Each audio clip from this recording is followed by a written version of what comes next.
Magkasama silang lumaki sa iisang kalsada, nagbahagi ng isang pangarap, at dumaan sa parehong hirap ng buhay.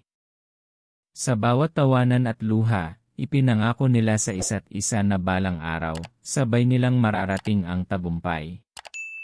At dumating na ang araw na yon, isang maliit na karinderya ang naging bunga ng kanilang pawis at sakripisyo. Doon nagsimula ang lahat ng saya, pag-asa, at pangarap. Ngunit sa likod ng mga ngiti at palakpak ng mga customer, may unti-unting nabubuong lamat na hindi nila namamalayan. Sapagkat minsan, ang tunay na pagsubok ng pagkakaibigan ay hindi dumadating sa oras ng kahirapan kundi sa oras ng tagumpay. Sa isang payak na baryo kung saan kilala ng lahat ang isa't isa, doon nagsimula ang pagkakaibigan nina Miguel at Ramon. Bata pa lamang sila, lagi na silang magkasama sa paglalaro ng holen, sa pagtulong sa mga gawaing bahay, at maging sa pagpunta sa paaralan. Si Miguel, tahimik at masinop, palaging nag-isip bago kumilos. Si Ramon naman, masayahin at palakaibigan, mabilis makihalubilo sa lahat. Magkaibang-magkaiba ang kanilang ugali, ngunit doon mismo nakatuklas ng balanse ang kanilang samahan. Kapag may problema si Ramon, si Miguel ang unang handang makinig. Kapag nangangailangan si Miguel ng tulong, si Ramon ang unang tumatakbo. Sa bawat yugto ng kanilang kabataan, naging haligi sila ng isa't isa.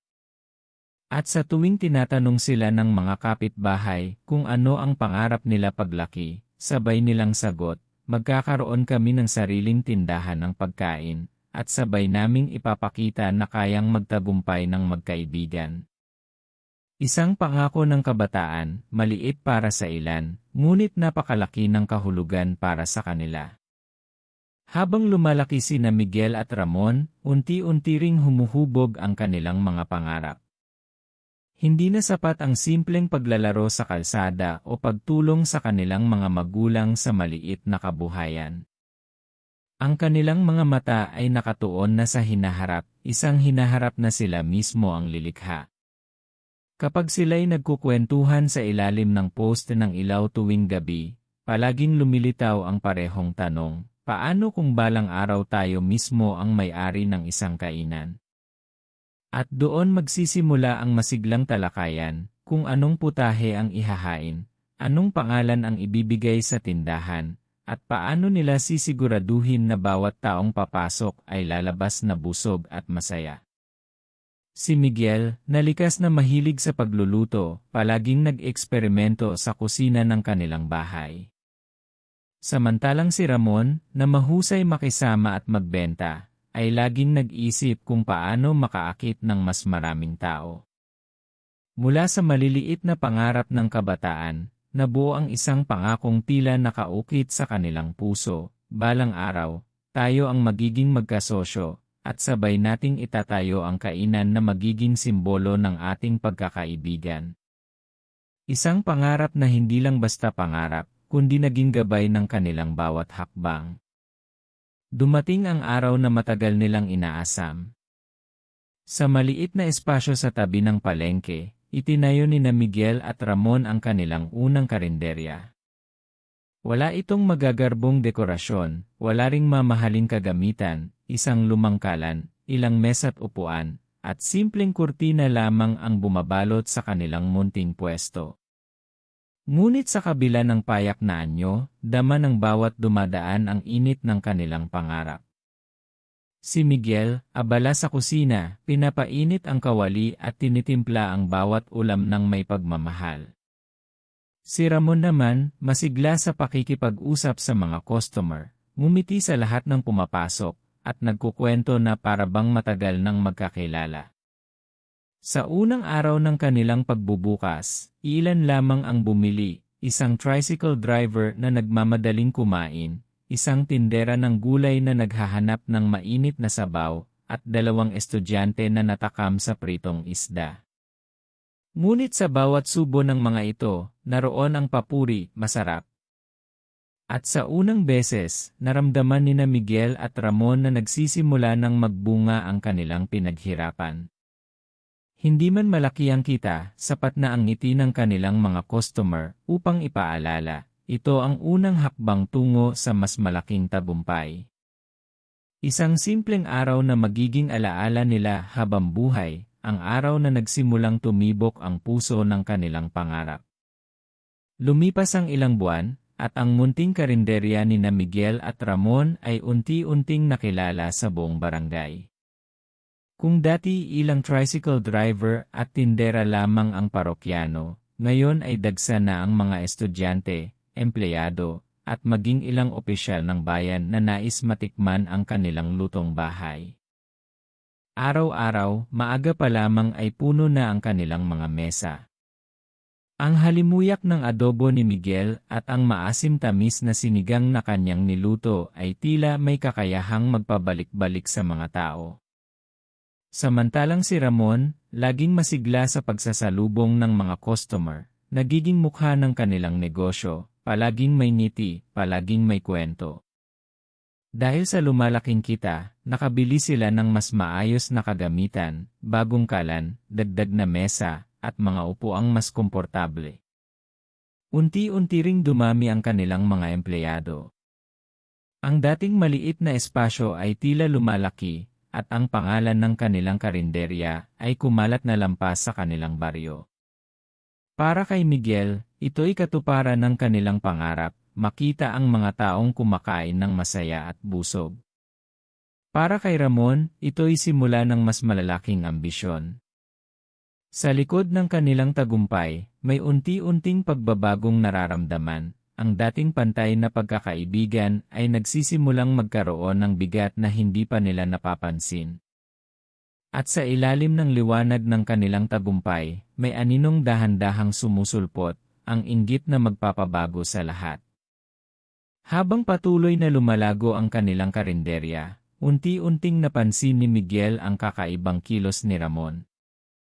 Kung dati sabay silang humaharap sa mga customer, ngayon ay madalas si Ramon na lamang ang nakikita sa harap, kumakaway, ngumngiti, at inaangkin ang papuri.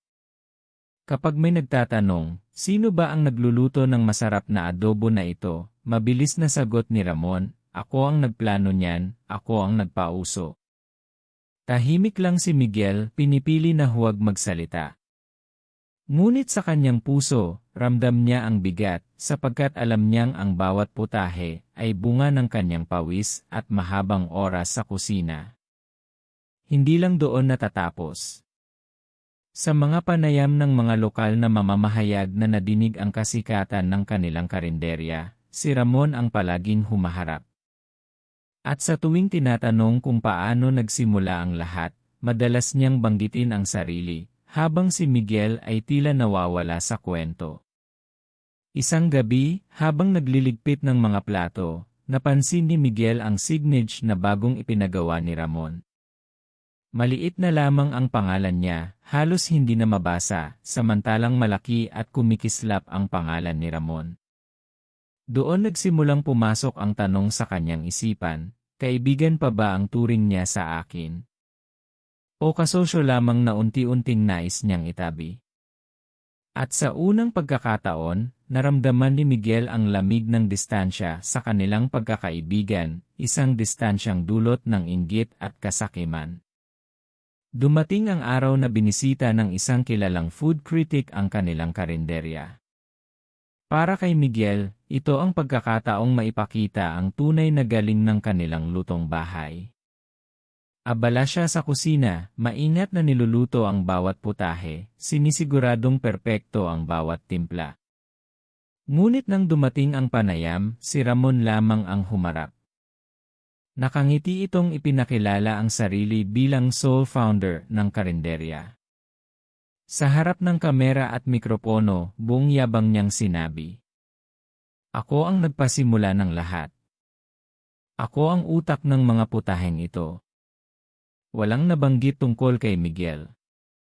Walang pagkilala sa taong halos hindi na natutulog para lamang mapanatili ang lasa at kalidad ng pagkain. Habang pinapanood niya mula sa kusina ang eksena, ramdam ni Miguel ang kirot sa dibdib. Hindi na ito simpleng kaligtaan, ito'y malinaw na pagtataboy sa kanyang pangalan at kontribusyon. Kinagabihan, nag-usat sila sa loob ng karinderya. Ramon, bakit hindi mo man lang ako nabanggit? Hindi ba't magkasama nating pinaghirapan ito? Ngumiti lamang si Ramon at malamig na sagot, hindi mo na kailangang banggitin. Ako naman ang mas nakikilala ng tao. Mas mabuti ng isa lang ang sentro ng atensyon. Sa sandaling iyon, ang tiwala ni Miguel ay unti-unting nadurog. Ang pagkakaibigang matagal na niyang pinanghawakan ay tila nagsisimula ng maglaho, napapalitan ng pagdududa, hinanakit, at sakit na hindi na kayang itago ng katahimikan. Isang abalang gabi sa karinderya. Pulang mga mesa, maingay ang mga usapan, at abala ang mga empleyado sa pagkuha ng order. Sa kusina, mainit ang kalan at mabilis ang kilos ni Miguel habang tinitimpla ang adobo. Ngunit nang matapos ang gabi, habang nagliligpit ang lahat, pumutok ang tensyon. Lumapit si Miguel kay Ramon, at sa pagkakataong ito, hindi na niya napigilan ang sarili. Ramon, mariing wika ni Miguel, hindi na ako makakapagsawalang kibo. Palagi mong inaangkin ang lahat ng papuri, lahat ng kredito. Hindi ba't magkasama tayong nagsimula nito? Nagtaas ng kilay si Ramon at malamig na tumawa. Miguel, kung wala ako, walang makakakilala sa atin. Ako ang mukha ng negosyong ito. Kung hindi mo matanggap, baka hindi ka talaga para dito. Nabigla ang mga empleyado. Tumigil sila sa pagliligpit at napatingin, ramdam ang bigat ng bawat salita. Ang dating tahimik na karinderya ay napuno ng malamig na katahimikan. Hindi Ramon, sagot ni Miguel, nanginginig ang tinig, hindi ikaw lang. Magkasama tayo rito. At kung tunay kang kaibigan, hindi mo kakayaning burahin ang pangalan ko. Ngunit sa halip na malambot na tugon, mariin na sagot ni Ramon. Kung ayaw mong sumabay sa akin, maaari ka nang umalis. At sa harap ng kanilang mga tauhan, tuluyang bumuka ang lamat sa kanilang pagkakaibigan, isang sugat na hindi na madaling maghilom. Kinabukasan, matapos ang mainit na pagtatalo, dumating si Miguel sa karinderya ng mas maaga kaysa dati. Bitbit niya ang pag-asang baka magbago ang isip ni Ramon, baka maayos pa nila ang lahat. Ngunit ang bumungad sa kanya ay tila isang sampal na hindi niya inaasahan. Sa harap ng tindahan, nakapaskil ang bagong signage. Ramon's Best, home of the original recipes. Halos hindi na mabasa ang maliit na pangalan ni Miguel, na nakasiksik sa sulok na parang walang saysay. Nang pumasok siya, malamig ang tingin ni Ramon. Miguel, hindi na kita kailangan dito, diretsong sabi niya. Paano mo nasabi yan, Ramon? Magkasama tayong nagsimula nito, sigaw ni Miguel, nanginginig ang tinig. Hindi mo maintindihan, tugon ni Ramon. Mas mabilis akong aangat kung ako lang ang nakikita ng tao. At kung mananatili ka, pabigat ka lang. Natigilan si Miguel. Ang kaibigang itinuring niyang kapatid, ngayon ay siya mismo ang nagtataboy sa kanya. Hindi na niya narinig ang mga sumunod pang salita. Ang tanging naramdaman niya ay ang bigat ng pagtalikod, hindi lang sa negosyo, kundi sa pagkakaibigang ilang dekada nilang binuo. Tahimik siyang umalis, bitbit ang alaala ng bawat pangarap na sabay nilang pinangarap, na ngayoy tinanggal sa kanya ng walang paumanhin. At mula sa araw na yon, si Miguel at Ramon ay hindi na muling naging magkasangga. Ang dating magkasama sa hirap at saya, ngayoy magkalaban na sa pagitan ng tiwala at kasakiman. Hindi nagtagal, kumalat sa buong barangay ang balita tungkol sa pag-alis ni Miguel sa karinderya. Ang mga dating suki, na nakasanayan ang kanyang lutong bahay na may malasakit, nagsimulang magtanong. Nasaan si Miguel? Bakit wala na siya rito? Ngunit sa bawat tanong, iisang sagot lamang ang ibinibigay ni Ramon, ako ang tunay na nagtatag ng lahat ng ito. At sa halip na makumbinsi ang mga tao, lalo lamang lumalim ang pagdududa. Unti-unti, napansin ng mga parokyano na nag-iba ang lasa ng mga putahe. Hindi na kasing sarap ng dati ang adobo, hindi na rin kasing linamnam ang sinigang. Sapagkat ang mga iyon ay hindi nagawa mula sa kamay na puno ng malasakit, kundi gawa na lamang para sa mabilisang kita. Nagsimulang mabawasan ang mga customer. Ang dating mahabang pila tuwing tanghali, ngayoy nagiging kalat-kalat na lamang. Ang mga empleyado, na minsang puno ng sigla, ay unti-unting nawawalan ng gana. At ang mga taong minsang bumilib kay Ramon ay nagsimulang umiwas, dala ng bulong-bulungan, inangkin niya ang hindi kanya. Si Ramon, kahit pilit pinapakita ang tapang at ngiti, ay hindi na maitago ang unti-unting pagbagsak ng kanyang negosyo. Sapagkat ang tiwala, kapag nabasag, ay hindi basta na ibabalik. At sa bawat araw na lumilipas, naramdaman niya ang bigat ng salitang hindi niya kailanman inamin, na ang pag-alis ni Miguel ay simula ng unti-unti ring paglubob ng lahat ng kanilang pinaghirapan. Lumipas pa ang mga buwan, at ang karinderyang minsang puno ng tawanan at halakhak ng mga customer ay unti-unting nabalot ng katahimikan. Ang mga mesa na dati laging okupado, ngayon ay kadalasang bakante. Ang halimuyak ng mga putahe ay hindi na nakakaakit, at ang dating mahabang pila tuwing tanghalian ay naging alaala na lamang. Ginawa ni Ramon ang lahat para manatili ang negosyo, nagpalagay ng bagong dekorasyon, nagdagdag ng mga bagong putahe, at nag-alok ng diskwento. Ngunit kahit anong pilit, hindi na bumabalik ang tiwalang minsang nagpatibay sa kanilang pangalan. Isang gabi, matapos magsara ng maaga, naglakad si Ramon sa loob ng karinderya. Tinitigan niya ang mga upuang walang tao, ang kusinang tila napagod na rin sa kawalan ng sigla. Doon niya naalala ang mga araw na siya at si Miguel ay magkasamang nagbubukas ng tindahan, pawisan ngunit masaya, pagod ngunit puno ng pag-asa. Ngunit ngayon wala na ang lahat. Ang kaibigang itinuring na kapatid nawala. Ang mga parokyanong dati sumusuporta, lumayo. At ang negosyo nilang pinangarap mula pagkabata, tuluyang bumagsak sa ilalim ng bigat ng kasakiman at pagkakanulo. Sa harap ng pinto ng karinderya, isinara ni Ramon ang ilaw. At sa pagpatay ng bombilya, tila kasabay na rin nitong namatay ang isang pangarap na minsang naging sagisag ng pagkakaibigan. Matapos magsara ang karinderya, dumaan ang mga taon na tila walang bakas ng dating sigla. Ang espasyong minsang puno ng amoy ng adobo at tawanan ng mga customer, ngayon ay tahimik na gusali na lamang na pinamamahayan ng alikabok at alaala.